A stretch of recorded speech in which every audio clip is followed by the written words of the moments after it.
Vamos lá, pessoal. Seguindo, continuando a matéria. Próximo ponto. Formalismo do contrato administrativo. A gente comentou agora, dentre as características principais do contrato administrativo, justamente o fato do contrato administrativo ser um contrato formal. É importante a gente falar um pouquinho sobre essas características, sobre esse formalismo. Talvez o ponto que traga a maior característica de formalismo é a existência de uma série de cláusulas necessárias. Deixa eu colocar aqui essa observação. Uma série de cláusulas necessárias.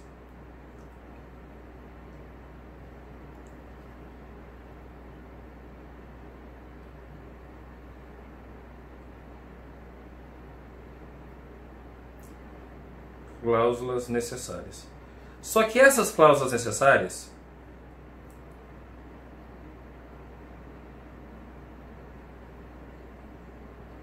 são cláusulas que existem no nosso contrato administrativo, que precisam estar lá e que nós vamos comentar daqui a pouco, no momento oportuno. Mas não tem como negar que a existência de cláusulas necessárias, que são cláusulas que precisam estar no contrato administrativo, é uma das principais características. Ele é formal justamente porque possui uma série de cláusulas que lhes são obrigatórias, que a gente vai discutir daqui a pouquinho, um videozinho próprio, só sobre cláusulas necessárias. Eu acho que é importante a gente ter um vídeo específico para ele. Mas sabe, a primeira característica é a existência de cláusulas necessárias. O que são essas cláusulas? Cláusulas que obrigatoriamente devem constar dentro de um contrato administrativo. Tá? Agora, além dessas cláusulas que a gente ainda vai discutir, é importante a gente contar que existem outros pontos que destacam também o formalismo do contrato administrativo. O primeiro deles é óbvio, mas o óbvio às vezes precisa ser dito. O primeiro ponto que vale a gente destacar sobre o formalismo dos contratos administrativos é a existência, eu vou escrever, não está achando legal isso aqui não, vou deixar escrito aqui. Existência, vou escrever até de preto, é diferencial.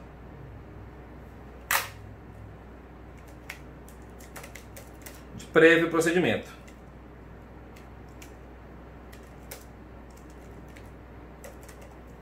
Que prévio procedimento é esse, meninos? Todo contrato administrativo, isso é uma característica de formalismo do contrato administrativo. Todo contrato administrativo tem um procedimento prévio obrigatório. Que procedimento prévio obrigatório é esse? Adivinha, gente. Adivinha. Tchan, tchan, tchan, tchan. Licitação.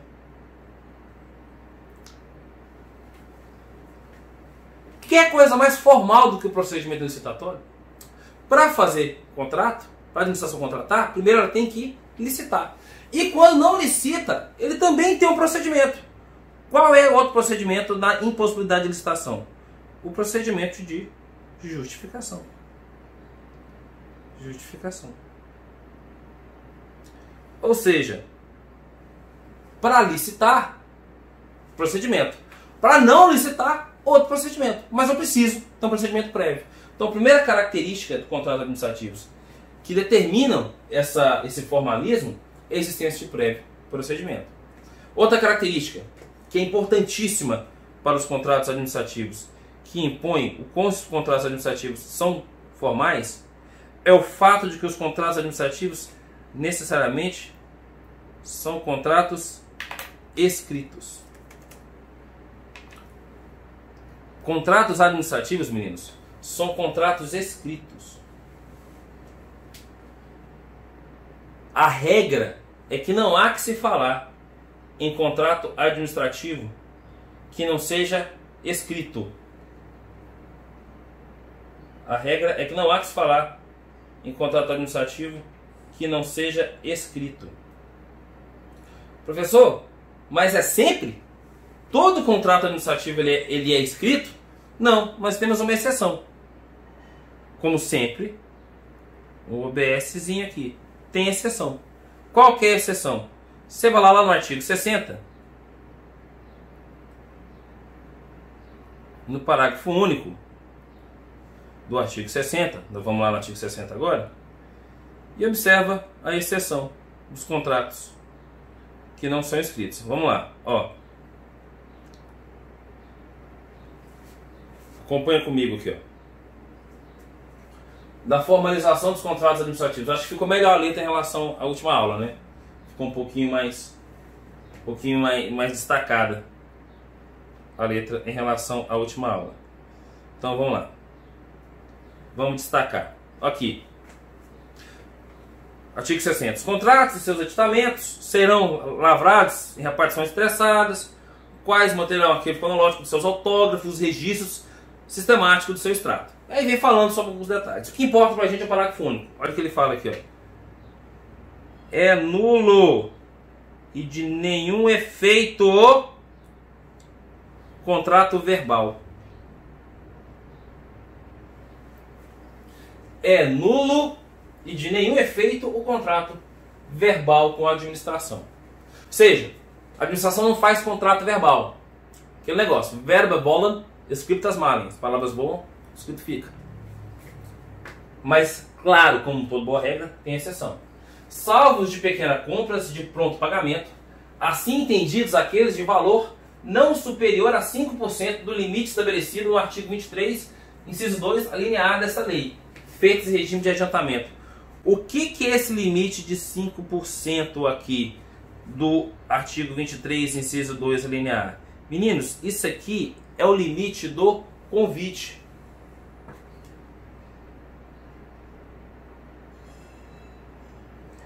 É o limite do convite. E o que está fazendo? Eu entendi. É o limite do convite. Quer dizer que 5% do limite do convite, no inciso 23, artigo 23, inciso 2, eu posso fazer verbal. E qual que é esse valor em cash? Isso, hoje, esse valor é de cifrão,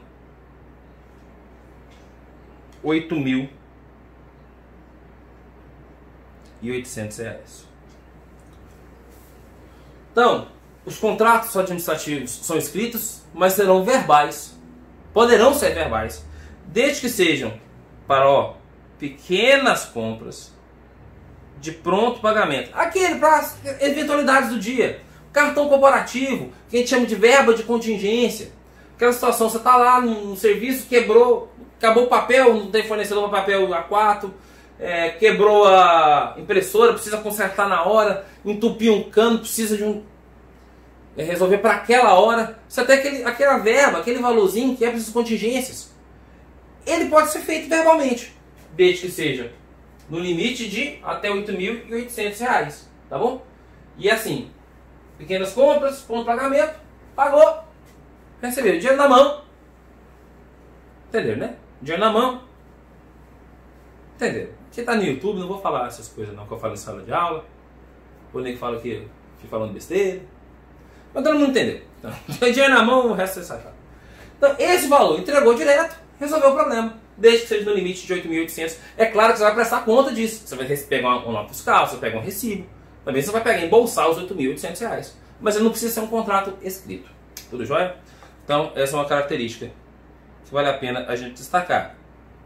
Ele é um contrato escrito com essa observação do artigo 60, parágrafo único do contrato. Beleza? Meninos, e aí uma observação importantíssima em relação ao contrato.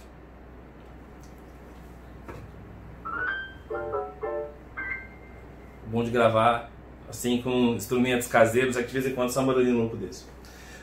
Uma característica importante, um OBS, muito importante. O contrato é escrito. Mas existe uma diferença, um detalhe que eu preciso explicar para vocês, sobre o instrumento de contrato.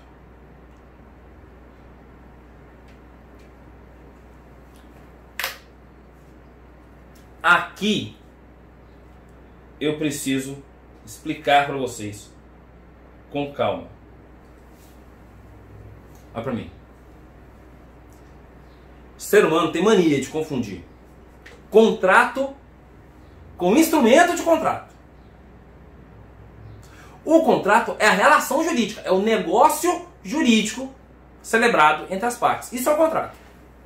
Aquilo que você assina, você chega no banco quando você pede dinheiro emprestado, você assina, aquilo que você vai lá incorporador, ele vai comprar sua casa, naquele que você vai lá na loja de imóveis, você vai alugar o seu apartamento, o seu imóvel, aquele monte de documento que você assina é um instrumento de contrato. É um instrumento, é a instrumentalização física da relação jurídica pré-existente. Não confundam contrato com instrumento. O instrumento é instrumentalização, é como é que ele existe, como é que eu comprovo fisicamente. Então, professor, por que você está explicando isso? Porque, olha, o contrato ele tem que ser escrito. A relação jurídica do Estado tem que ser escrita. Mas, nem sempre eu preciso obrigatoriamente do instrumento de contrato. Nem sempre. O instrumento de contrato, ele vai ser obrigatório. Ele vai ser obrigatório. Ele é obrigatório.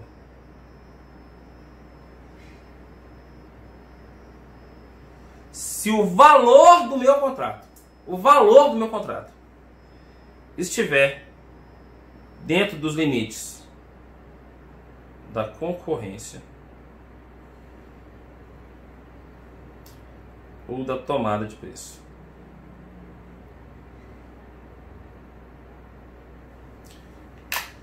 Se o valor do meu contrato estiver dentro dos limites da concorrência ou da tomada de preço, o instrumento de contrato é obrigatório. Aquele instrumento de contrato, bonitinho, certinho, assinado entre as partes, com todas as cláusulas, ele é obrigatório.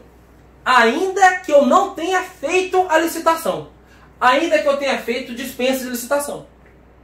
Eu fiz a dispensa de licitação, mas no final das contas, minha licitação ficou de R$1.800.000. Melhor, meu contrato ficou de R$1.800.000. Está dentro desses limites? Claro que está dentro desses limites. Se está dentro desses limites, o meu instrumento de contrato, ele é obrigatório. Não tem como fugir.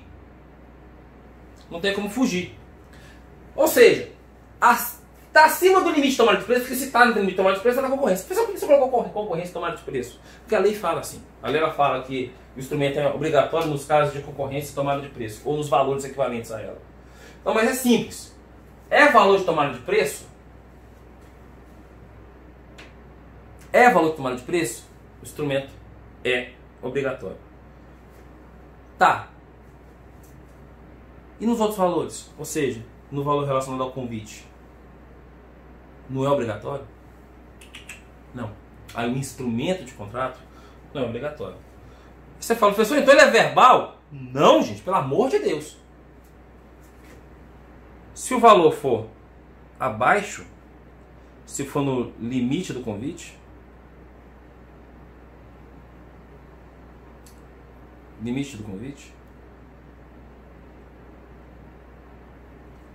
aí eu posso substituir esse instrumento de contrato por outro documento. Eu vou ter um outro documento que vai comprovar. Um outro documento que vai dizer para mim que vai comprovar. Posso ter ali uma carta contrato, uma nota de empenho, um outro documento mais simples, menos extenso, com menos observações, que vai substituir aquele instrumento de contrato escrito. Continua sendo escrito, só que não vai precisar de todas aquelas regras. Então, qual que é o detalhe? Então, qual que é o ponto, então? Qual que é o ponto aqui? Vamos lembrar? Ó, deixa eu colocar em preto. Se for acima de R$330.000 para obras e serviços de engenharia, e se for acima de R$176.000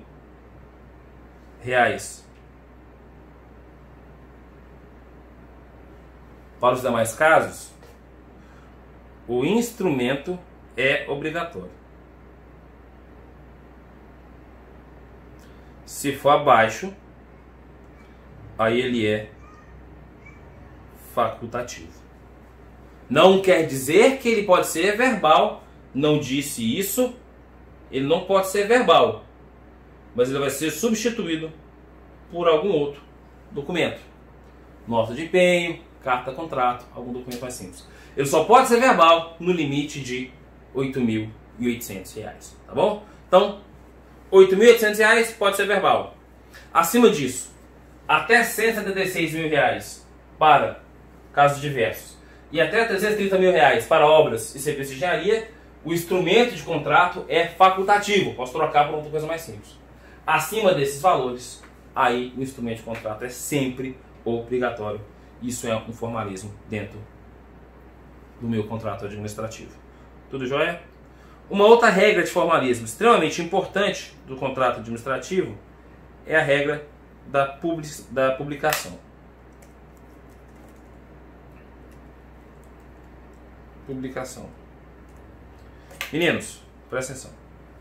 Contratos administrativos devem ser publicados. Contratos administrativos devem ser publicados.